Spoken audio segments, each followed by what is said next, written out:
CM Siddaramaiah ವಿರುದ್ಧ ಪ್ರಾಸಿಕ್ಯೂಷನ್ಗೆ ಅನುಮತಿ ಕೊಟ್ಟ ವಿಚಾರಕ್ಕೆ ಸಂಬಂಧಪಟ್ಟಂತೆ ಕಲಬುರಗಿಯಲ್ಲೂ ಕೂಡ ಹೋರಾಟ ಮುಂದುವರೆದಿದೆ. ಕಾಂಗ್ರೆಸ್ನ ಕಾರ್ಯಕರ್ತರು ಮತ್ತು ಬೆಂಬಲಿಗರು ರಾಜ್ಯಪಾಲರ ನಡೆಯನ್ನ ಖಂಡಿಸಿ ಪ್ರತಿಭಟಿಸಿದ್ದಾರೆ. ಕುರುಬ ಸಮುದಾಯದವರಿಂದ ನಡೆದಿರುವಂತಹ ಹೋರಾಟ ಇದು. ಕಲಬುರಗಿಯಲ್ಲಿ ರಾಜ್ಯಪಾಲರ ವಿರುದ್ಧ ಘೋಷಣೆಗಳನ್ನು ಕೂಡ ಕೂಗಲಾಗಿದೆ. ಸರ್ದಾರ್ ವಲ್ಲಭಭಾಯಿ ಪಟೇಲ್ ವೃತ್ತದಲ್ಲಿ ಧರಣಿ ಮಾಡಲಾಯಿತು. ಟೈರ್ಗೆ ಬೆಂಕಿ ಹಚ್ಚಿ ಆಕ್ರೋಶವನ್ನು ಹೊರಹಾಕಿದ್ದಾರೆ ಕಲಬುರಗಿ ಕುರುಬ ಸಮುದಾಯದವರು. ಸಿಎಂ ವಿರುದ್ಧ ಪ್ರಾಸಿಕ್ಯೂಷನ್ ವರದಿಗೆ ಅನುಮತಿಯನ್ನು ಖಂಡಿಸಿ ಪ್ರತಿಭಟನೆ ಹೆಚ್ಚಾಗಿದೆ.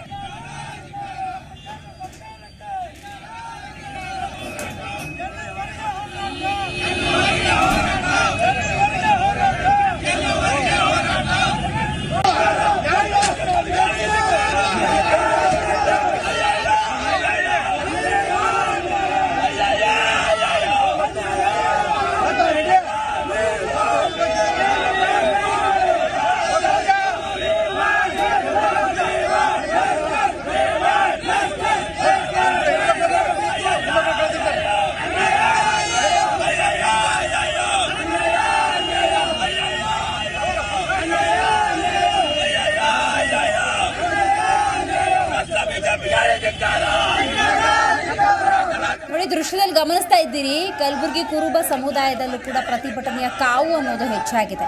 ಸಿಎಂ ಸಿದ್ದರಾಮಯ್ಯ ವಿರುದ್ಧ ಪ್ರಾಸಿಕ್ಯೂಷನ್ಗೆ ಅನುಮತಿ ಕೊಟ್ಟಿರುವಂತಹ ರಾಜ್ಯಪಾಲರ ನಡೆಯನ್ನು ಖಂಡಿಸಿ ಕರ್ನಾಟಕದಾದ್ಯಂತ ಬಹುತೇಕ ಎಲ್ಲ ಕಡೆ ಪ್ರತಿಭಟನೆ ನಡೀತಾ ಇದೆ. ಸಿದ್ದರಾಮಯ್ಯ ಬೆಂಬಲಿಗರು, ಸಿದ್ದರಾಮಯ್ಯ ಅಭಿಮಾನಿಗಳು ಸಿದ್ದರಾಮಯ್ಯ ಸಂಬಂಧಪಟ್ಟಂತೆ ಪ್ರತಿಭಟಿಸ್ತಾ ಇದ್ದಾರೆ. ಇನ್ನು ಕಾಂಗ್ರೆಸ್ ಅಂತ ಸಂದರ್ಭದಲ್ಲಿ ಜಿಲ್ಲಾ ಮತ್ತು ತಾಲೂಕು ಮಟ್ಟದಲ್ಲಿ ದೊಡ್ಡ ಮಟ್ಟದಲ್ಲೇ ಹೋರಾಟವನ್ನು ಮಾಡೋದಕ್ಕೆ ಸೋಮವಾರ ಪ್ಲಾನ್ ಮಾಡಿಕೊಂಡಿದೆ. ಅಷ್ಟರಲ್ಲೇ ಪ್ರಾಸಿಕ್ಯೂಷನ್ಗೆ ಅನುಮತಿ ಕೊಡ್ತಾ ಇದ್ದಂತೆ ಕಲಬುರಗಿ ಇರ್ಬೋದು, ಮೈಸೂರು ಭಾಗದಲ್ಲೂ ಕೂಡ ಪ್ರತಿಭಟನೆಯ ಕಾವಂತೂ ಹೆಚ್ಚಾಗಿದೆ.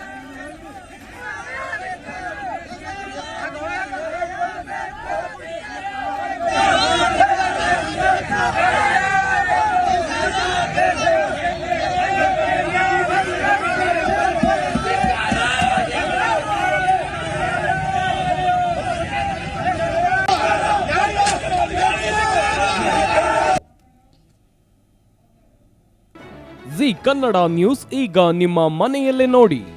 ಎಲ್ಲ ಕೇಬಲ್ಗಳಲ್ಲಿ ಈಗ ಲಭ್ಯ.